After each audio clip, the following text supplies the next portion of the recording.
Good afternoon, students. Good afternoon, sir. How you guys doing? Good. Probably exhausted, right? Yes. We all are. All right. So, the last time we looked at the topic, I can't remember the topic. Can you tell me what the topic? Public and private. We looked at public and private sector. Right? And when we're talking about public and private sector, what are we talking about? We're talking about the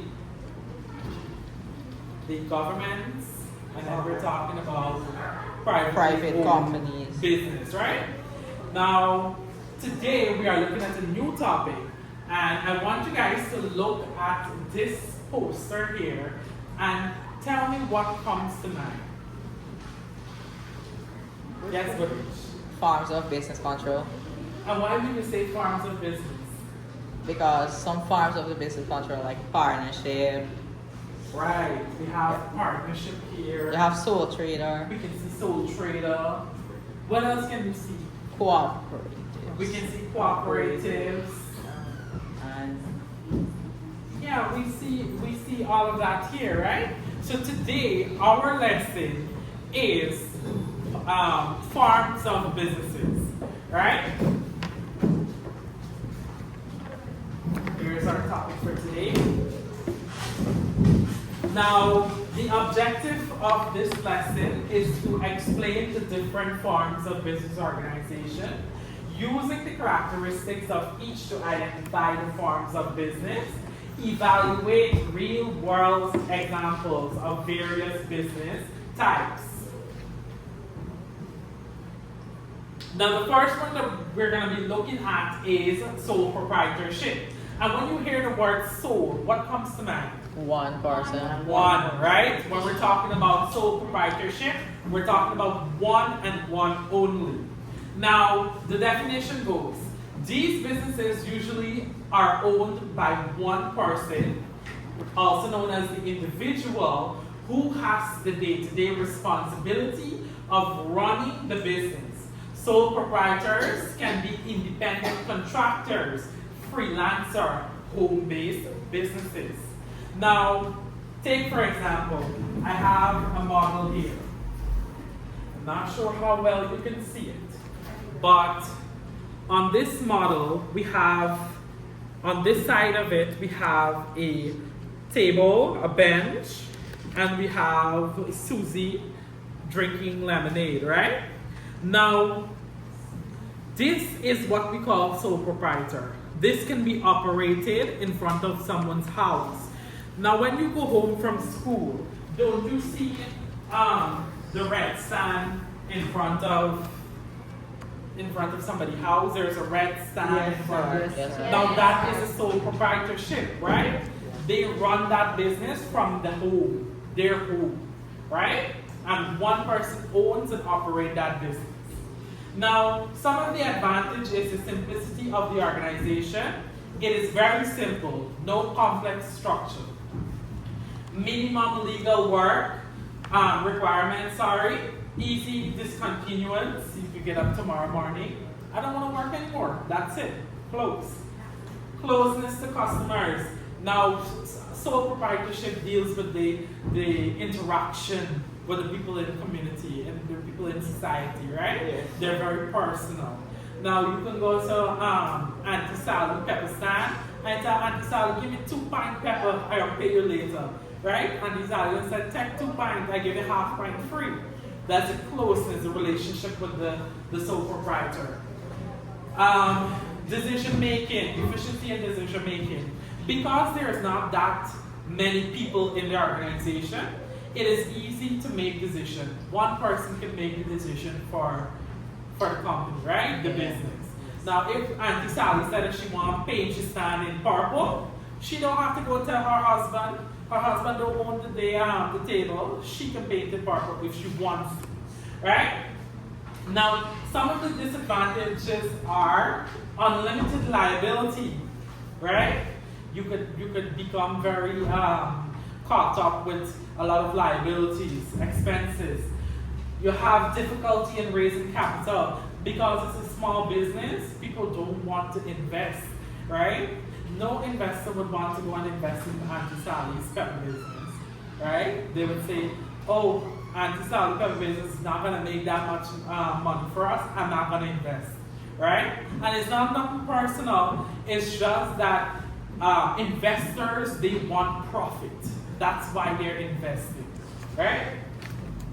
Motivation, it can become tiring at times. Doing all the work, getting up early in the morning, preparing food to sell. Then you have to look after customers, you have your household, you have to cook, clean, wash. It becomes tiring, right? Lack of business continuity. There isn't much continuity, right? Meaning after you would have passed, nobody else would want to take up that business, right? Now, let's say Auntie Sally has Chicago stand, and she have a daughter. Now, her daughter is what we would call a sweet gal. You think a sweet gal go and go sell pepper by the roadside? No.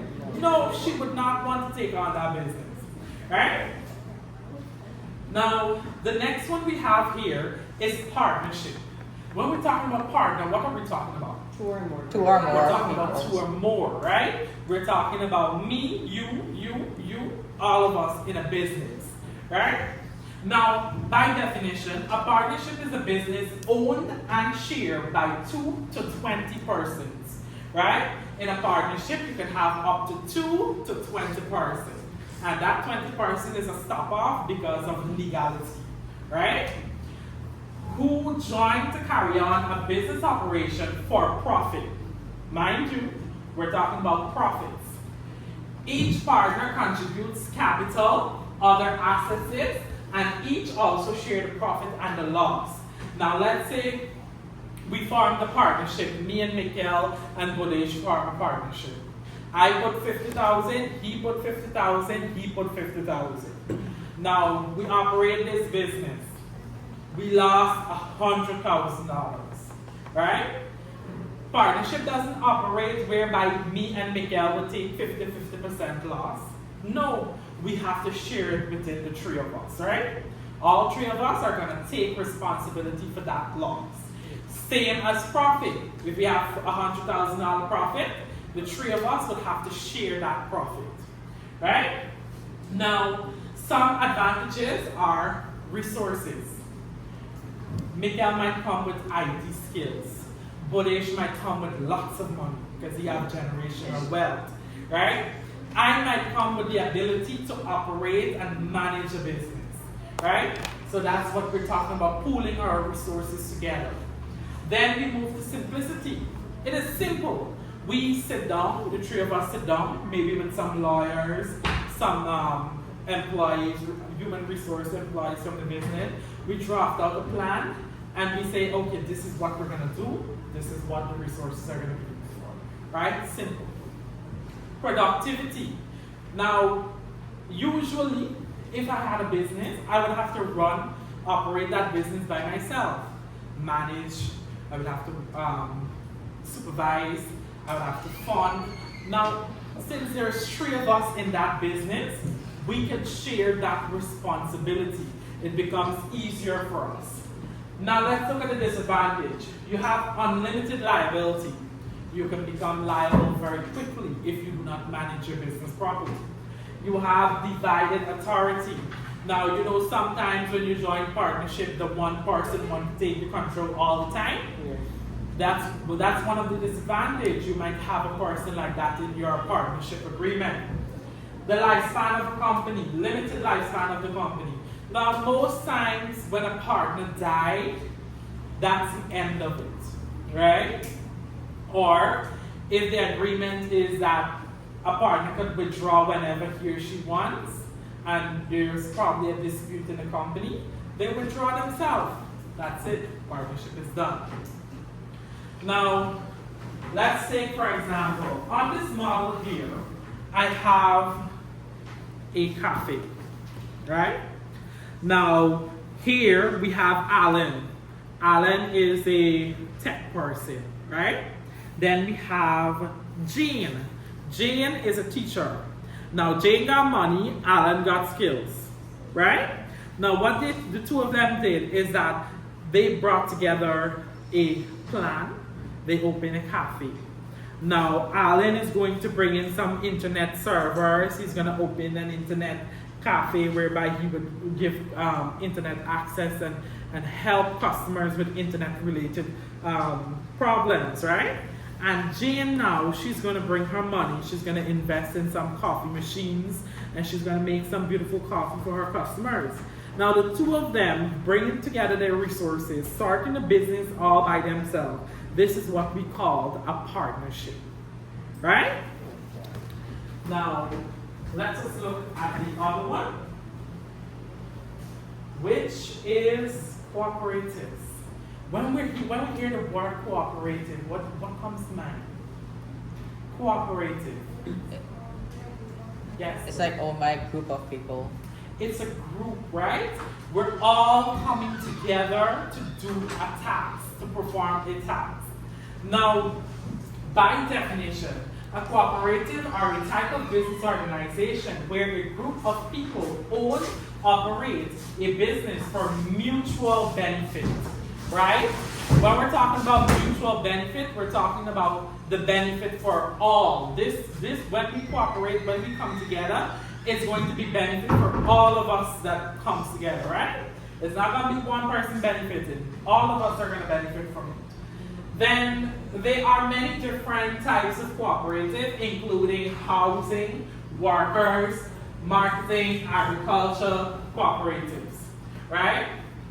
Now, some advantages of cooperative is easy formation.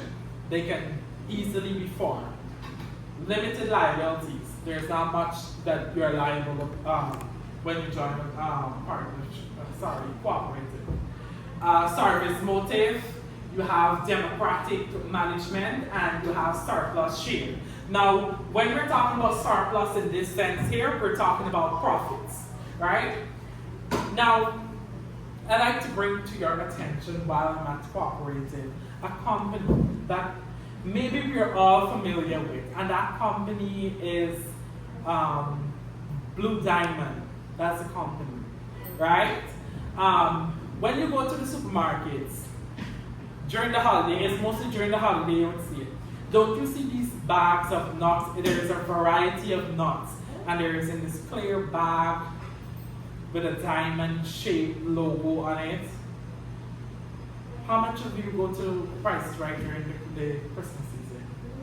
Don't you see the table that they have out there with all of that bags? Now, that nut company, that producer is a cooperative, right? The farmers, they saw a need, right, for producing nuts, because during the Christmas time, everybody wants nuts, right? Yeah. Whether it's walnut, cashew, peanut, everybody wants nuts, right? So they formed a cooperative and they started to produce on a large scale, meaning they started to produce internationally, right? Now, while all of that is great and very nice and fun to think about, we must also think about the disadvantages. Now, cooperatives can sometimes have limited resources, meaning that they don't have much to produce, right? Inefficient management. There's not that person that is going to take control to manage that cooperative, right? That business, that organization. Now, let's have a icebreaker activity. In your book, this is what you're going to do for me. Match each type of business organization to its correct definition, right? You have sole proprietorship, you have partnership, you have cooperative. The definition given are a business owned by multiple people who share responsibilities and profit. The second definition, a business owned and operated by a group for mutual benefit. Then we have the third definition, a business owned and operated by one person. Take a minute to do that. Okay, let me.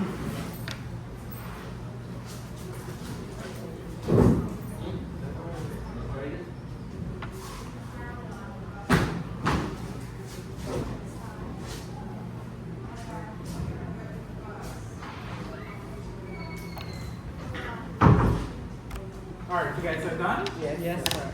Okay. So, sole proprietorship. Which definition matches? The last. Let me last. take Samia. A business owned and operated by one person. A business owned and operated by one person, right? Remember when we're talking about sole, we're talking about one. Good. Partnership. Let's have Divina. A business owned by multiple people who share responsibilities and profits. Right. When we're talking about partnership, we're talking about multiple persons who share responsibility and profit. And then we have the last one. Yes, Vinny. A business owned and operated by a group for mutual benefit. That is what. Right. When we see the word mutual, we already don't know that we're talking about cooperative, right? All right. We have one more organization to go through, and that is joint venture. When we're talking about joint venture, what are we talking about?